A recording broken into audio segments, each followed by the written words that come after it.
Hello, I'm Professor Francis, and we are doing a HESI review. We have a question here from the math section, okay, and we're going to go ahead and solve it. So let's see what we have. It says on the first day of the harvest, we collected 186 boxes of oranges. Well, okay, um, which were collected. Yeah, so we collected 186 boxes of oranges, right? And say 186 boxes was, they say this is 29% less than what was collected on the second day. So they collected 186 on the first day, and on the second day they collected more because they're saying that this is the first day is 186 let which is 29% less than what they collected on the second day. So they go on to say how many boxes were collected on the second day.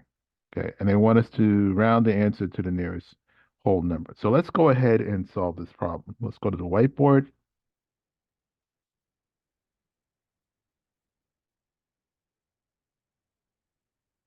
Okay, and let's see how to think about this problem.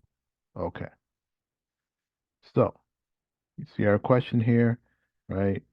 Now, this is in the category of proportions, percents, fractions, and ratios, right? This is focusing more on percents, fractions, and ratios. They're all the same thing, just different forms of it, right? So we have, see if I can make this a little bigger for you. There we go.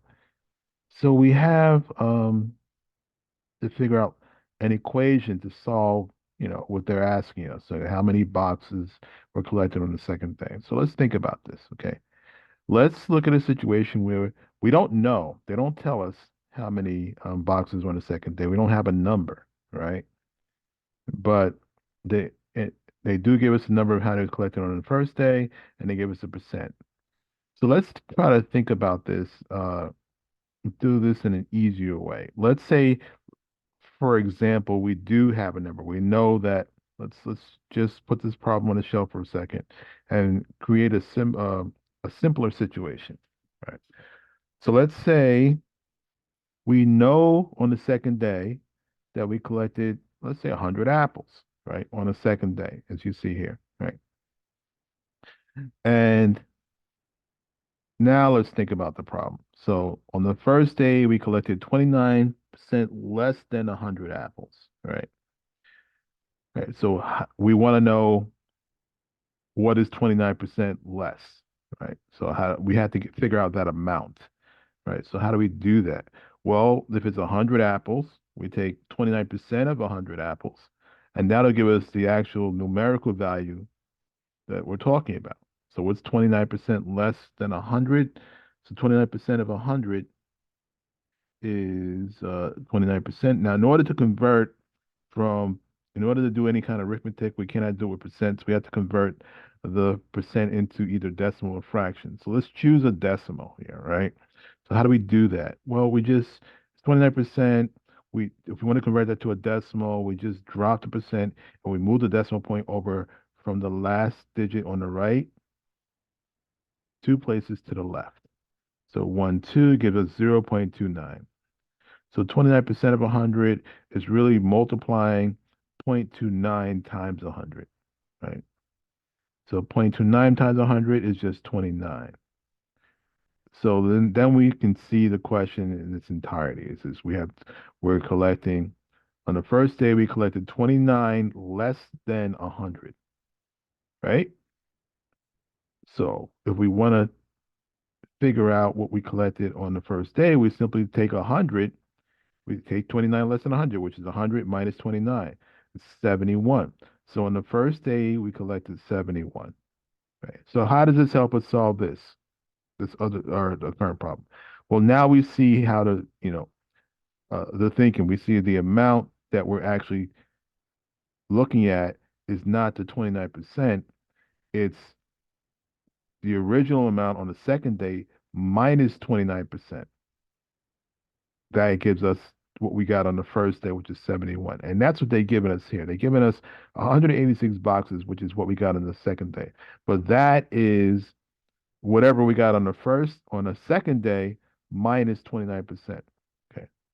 So now let's bring it closer to our problem now. So now we knew in our example, we knew that we had 100 apples on the second day. Let's say we don't know the amount on the second day, right? So what do?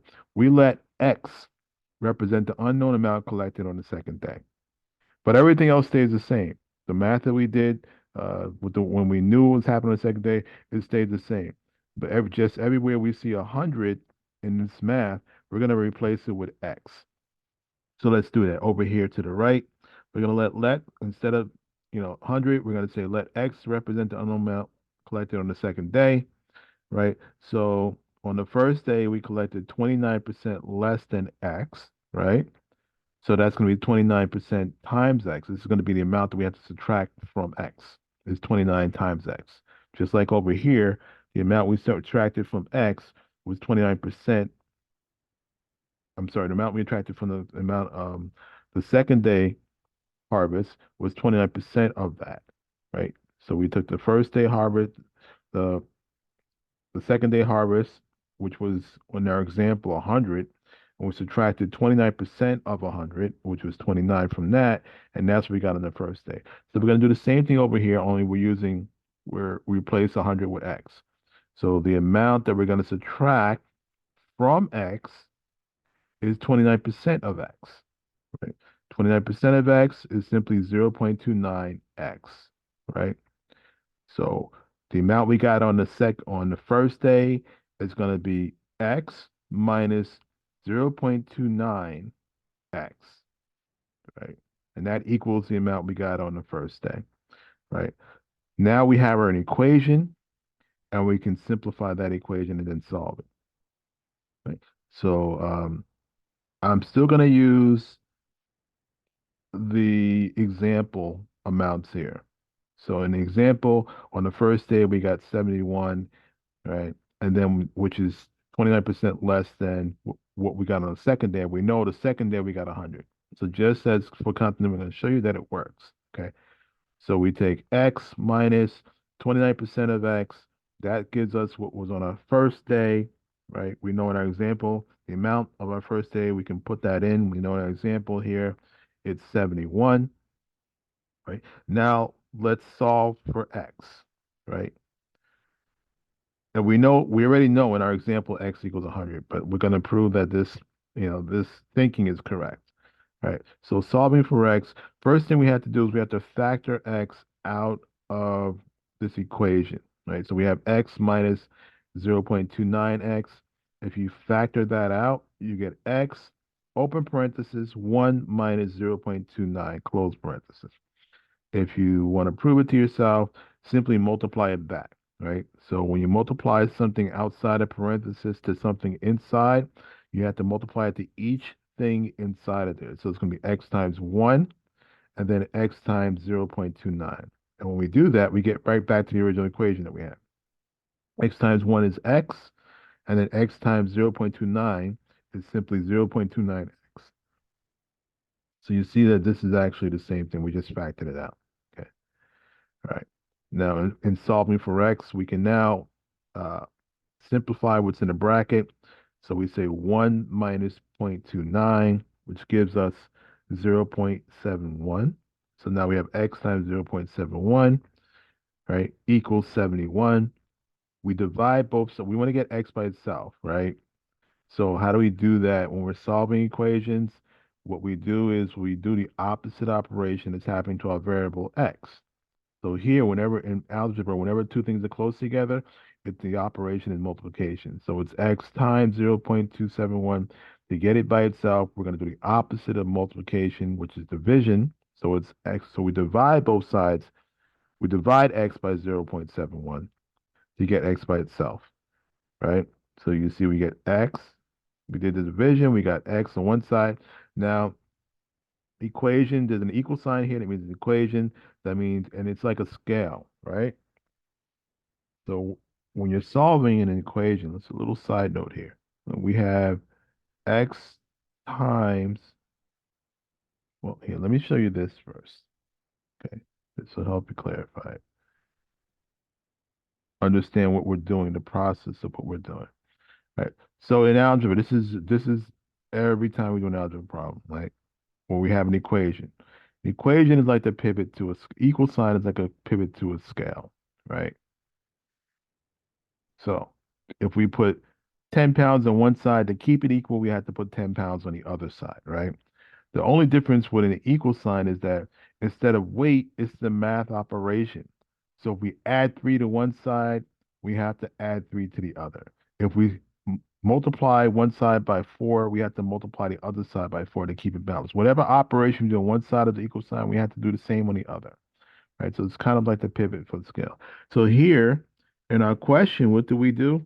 We divided x by 0.71 to get x by itself on one side of the equal sign. So now we have to divide 71 by 0.71 to keep it equal. And when we do that, we find that x equals 71 divided by 0.71 equals 100. X equals 100, which proves that this works because we know in our example, we start off with 100. All right. So now let's apply this to our question, right? Over here, we knew that on the first day in our example, we knew that we had collected 71, right? And so when we had our equation here, we said x minus 0.29x, that stays the same, equals the first day amount, right? All we need to do to solve our question is replace the first day amount for our example 71 here. In our question, this first day amount is 186. It says that on the first day, we collect 186 boxes of oranges were collected. So we're just going to replace this 71 from our example with the 71 for the with 186 from our problem.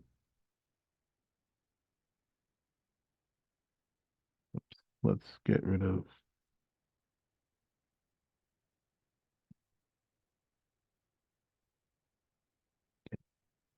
Of course, it's going to equal something different.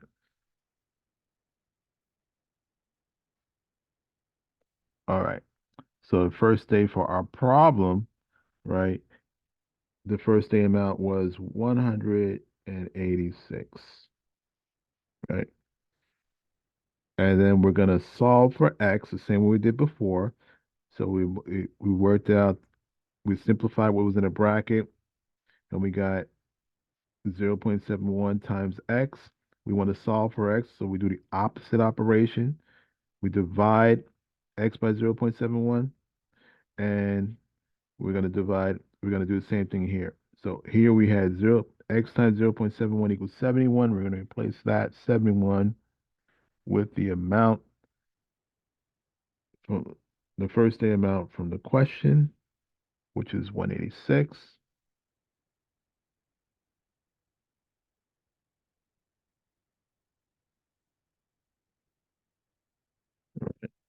And then we're going to divide the x times 0.7 by 0.7.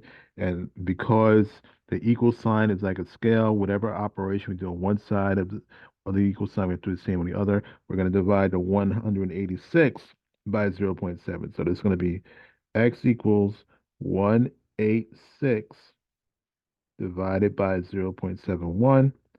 And that gives us, let's see on the calculator,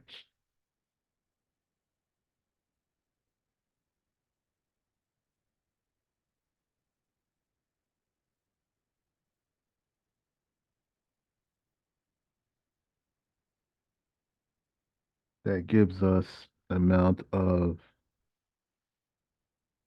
261.97. All right. So you go ahead, don't take my word for it, prove it to yourself. Divide 186 by 0.71. You'll see you'll get 261.97. And there's a lot of numbers after that, right? But I just took the first two. Now, last part of the question, we have to remember to do this. It says round to the nearest whole number, right? So the nearest whole number is the digit to the left of the decimal point.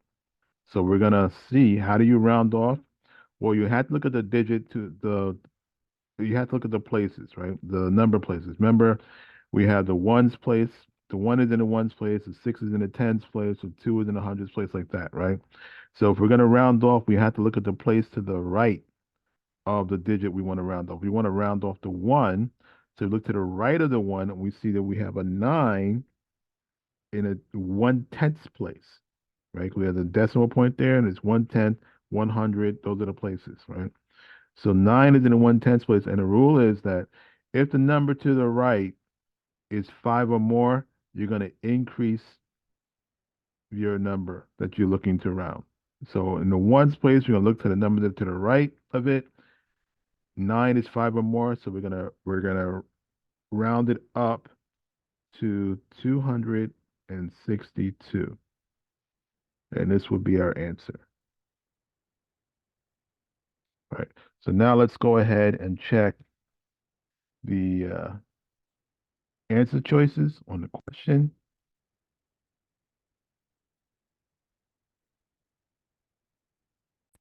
And indeed, we see 262 is an option, right? That's the number that's up here, 262 miles. And that is your answer. Okay.